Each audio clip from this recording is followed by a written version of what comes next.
Hey, Kenny. Hey, Ma, how are you? I am doing great, actually. Thank you so much for asking. My team won this weekend, so I don't want to say I told you so, but I told you so. Yeah, I was curious whether you were just gonna hit me right from the start with that, or if I was gonna have to fess up. But congratulations to your Washington Spirit. Thank you. It was a tougher game. I will say I will give Race and Louisville all the credit. They did put a great game together, but we're just, like I said, we're just too good to beat.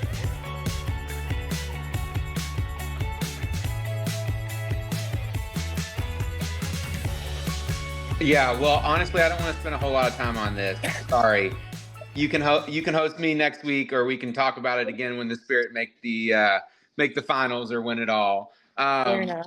But actually, talking about making the finals. I don't know if you saw, this does make me feel a little bit older that I care about these things now. But the most recent inductees to the Rock and Roll Hall of Fame, um, I'm in my feelings about it because for the first time in my recent memory, there wasn't at least one or two bands that I didn't know, or like I would say, Yeah. like, oh, it's my dad's bands. Yeah. Outcast, Salt and Pepper, the White Stripes.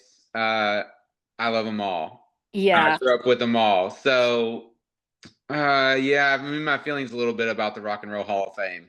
No, that's fair.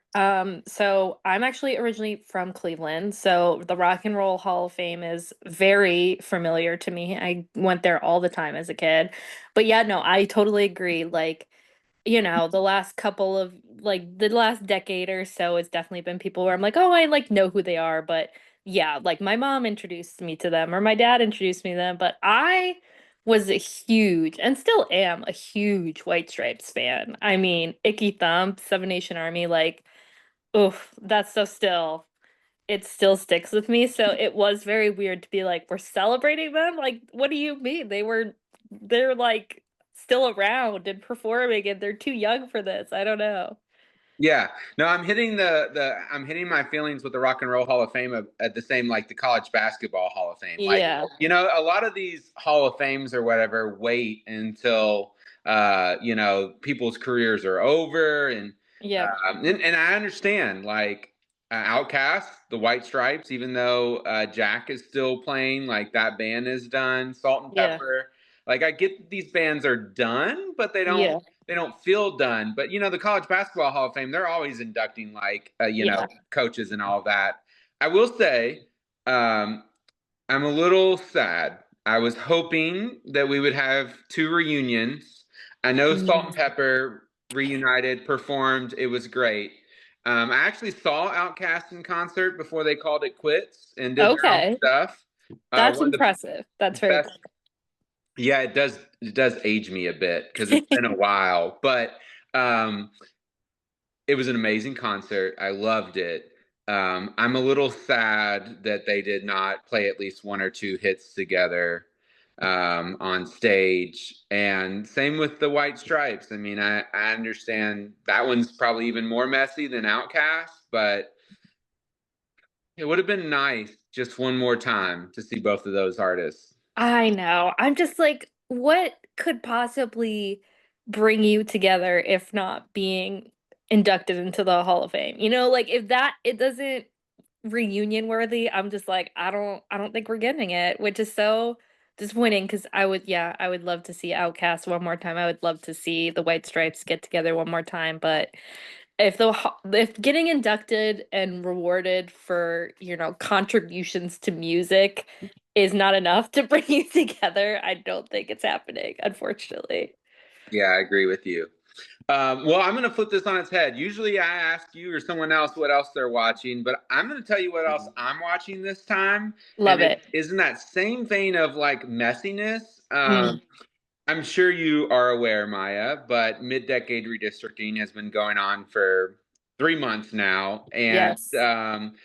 it seems like now that the November 2025 elections are over, the folks that put together their race calls, the safe, the lean districts, and all of that are starting to realize that the president's push for mid decade redistricting is really messy. And what I mean by Hmm. that is it's seeming clear that maybe at best only one political party, the Republicans, may get a 1, 2 seat advantage. Hmm. Not enough to, really say that just wrecking this historical norm was worthwhile.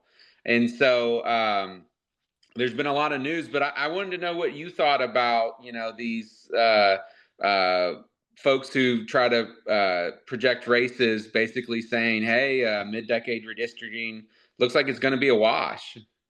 Yeah, I mean, I think it was a huge, like you said, like a huge upset of what the norms are for redistricting. I mean, I think it's clear now, like, why we only do redistricting every 10 years. It's a big undertaking.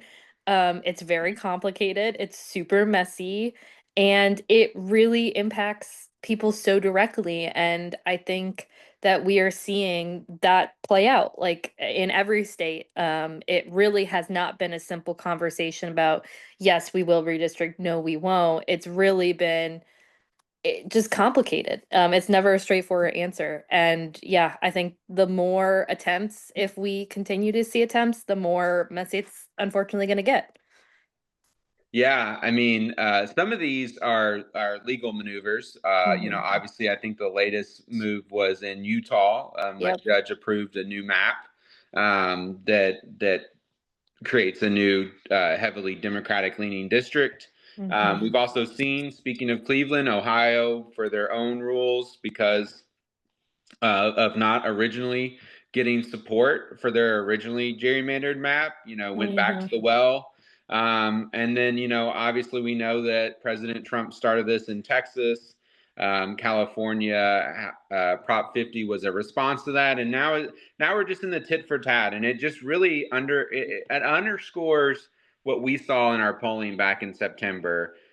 People don't want this. They don't want mid-decade redistricting. They're tired of it. They really want independent redistricting commissions. They want the pen in their hand. And I think we'll see a push for more of those, which is great news, obviously, after this. But I just kept thinking like the messiness of the Rock and Roll Hall of Fame, the messiness of this mid-decade redistricting. Sometimes it just doesn't go the way you want it to go. Yeah. At least it's not going the way that President Trump wants it to go. Obviously, we didn't ask for this mid-decade redistricting. We're not pushing it, but I just thought there were some interesting parallels there. Yeah, no, for sure. I think it is super messy, and I do not think we will be seeing like any sort of reunion tour of all the states that have gone through this process anytime soon. And every day I wake up and I'm just like, who's gonna announce today that they're gonna try to do this? So yeah, I mean, I think Common Cause has done a really good job of outright outlining a framework that really fairly and objectively looks at all of these process and kind of tries to make the messiness a little bit less complicated and put it into terms that people can really understand. But it's complicated. It's a mess, and it's not what is right for the American political system to look like, I think. Yeah, totally agree. Well, Maya, I appreciate your time. Of course, I had to check back in with you, unfortunately, after that soccer playoff result. But good luck to your Washington Spirit now. I'm going to hope that there's at least 1 or 2 bands in next year's Rock and Roll Hall of Fame that I can say, oh, that's my dad's band. That's not one of mine. And hopefully, as we head into the 2030 census, more independent redistricting commissions in more states. Absolutely. And I will be listening to White Stripes and Outkast the rest of the afternoon. All right. Talk to you later. Bye.